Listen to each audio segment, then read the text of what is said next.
Можа да финишира в Рали Стари столици 2012 са Мартин Сорилов и Владислав Василев от МТ Рали Тим с Mitsubishi Lancer Evo 9. Мартин Сорилов и Владислав Василев са също от Шумен, нищо че не се състезават от името на организаторите. Всички очаквахме от тях победа в клас 3, но от технически проблеми още в първите етапи на състезанието попречиха това да се случи. По време на третия скоростен етап моста през първия състезателен ден, автомобилът на Сорилов и Василев получи сериозен технически проблем. След края на състезателния ден бяха сменени два диференциала и този екипаж продължи състезанието по системата Супер Рали.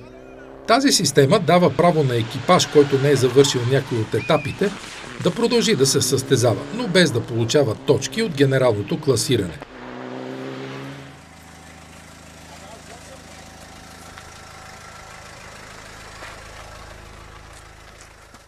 Мартин Сорилов и Владислав Василев прекратиха окончателно участието си в ралито по време на скоростния етап Пивовара 1.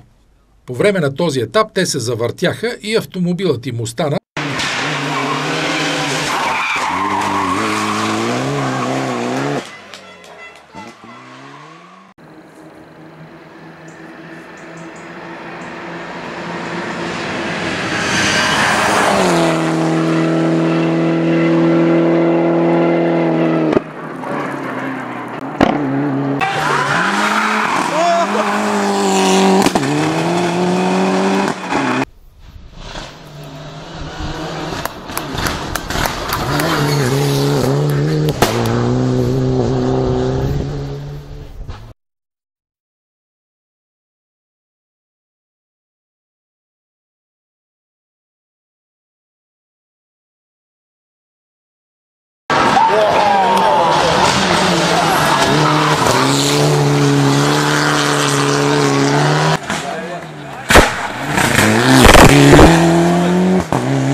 състезанията в последните 2 години, не някои направо всички в последните 2 години, иначе с традиции, нещо аз си спомням.